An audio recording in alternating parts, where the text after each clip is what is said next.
Donc si je veux faire un premier investissement, donc je veux acheter mon bien, est-ce que tu vas avoir un conseil par contre en géographie? C'est-à-dire, est-ce que tu vas dire, genre, je te dis, bon, moi, perso, je peux aller à la campagne, je peux aller en ville, j'ai pas de préférence entre les deux. Est-ce que toi, tu vas conseiller l'un ou l'autre, ou pas du tout, ou tu vas juste te concentrer sur le bien? Est-ce que tu crois que la géographie, quelque chose, est-ce que ça peut être... La géographie a toujours une importance sur le prix. Sur le prix, d'accord. La même maison qui serait en centre-ville de Reims ou en campagne à l'extérieur n'aura forcément pas la même valeur. Donc pour un premier investissement, je parle. Genre, je vais acheter un petit appart, si on veut acheter pour soi, pour moi, le plus important, c'est d'être cohérent avec le projet et le rythme de vie qu'on a au moment où on achète. D'accord. C'est beaucoup plus cohérent dans ce sens-là. Quelqu'un qui travaille à 1 heure de route dans un couple où l'autre personne travaille à Reims, elle va pas aller acheter forcément dans Reims. Elle peut acheter un trajet qui est à moite-moite pour les deux, etc., qui correspond au rythme de vie. D'accord. Tant qu'on est en cohérence avec le prix de ce qu'on achète, il n'y a pas de sujet, en fait. Ok. Donc, c'est toujours faire en fonction de sa vie, de son quotidien. Par exemple, des gens qui disent, oui, mais dans 5 ans, on veut un enfant, ou dans 10 ans, je compte habiter là. Toi, tu leur dis, voilà, c'est ça. On verra dans 10 ans, quoi. Les gens aujourd'hui pensent souvent acheter une maison en résidence principale et que ça sera la dernière. Oui. C'est en vrai faux. Parce que les statistiques le montrent bien, hein. Aujourd'hui, on change de maison ou d'appartement, peu importe, tous les 7 ans en moyenne. Ah, 7 ans? Ouais. Ah oui, c'est court.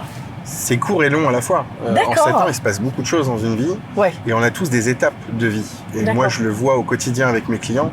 On a toujours une première étape où on a la première accession à la propriété. On va s'éloigner de Reims, faute de budget souvent. Oui, oui. On va faire des enfants. On en a un petit peu marre de faire de la route. Oui. On va se rapprocher un petit peu plus près de Reims, toujours faute de budget. Oui, bien sûr. On va bien souvent, les enfants vont grandir, on n'a plus besoin de faire le taxi, on va se remettre dans Reims, peut-être un appartement cette fois-ci, plus besoin d'extérieur, etc.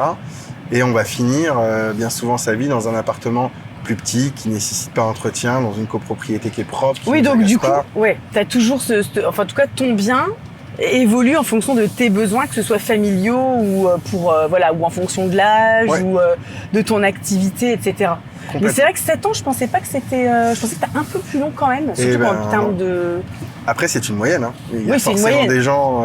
c'est une question de génération aussi, je pense, parce que on avait une vision de l'immobilier qui était beaucoup plus fermée dans une époque un peu plus lointaine, où on achetait et on finissait ses vieux jours dans la maison. Maintenant... Plus les années passent, plus les gens pensent aussi à leur confort en réalité. C'est une notion qui avait moins, importante avant.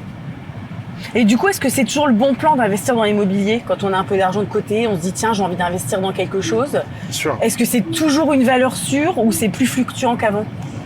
Non, c'est pas plus fluctuant qu'avant, puisque quand on remonte dans l'histoire, tous les 15 ans en France, il y a une crise. Oui. Donc il y en aura encore une dans 15 ans. Ça changera pas grand-chose. Je trouve que les crises durent de plus en plus longtemps. Ouais, et encore que la crisette en tout cas qu'on vit aujourd'hui n'est pas plus difficile que celle de 2008. Hein. Donc non, c'est pas plus long qu'avant. Je pense qu'il faut pour pouvoir avancer dans les projets, il faut arrêter de se poser trop de questions parfois. Oui, c'est sûr.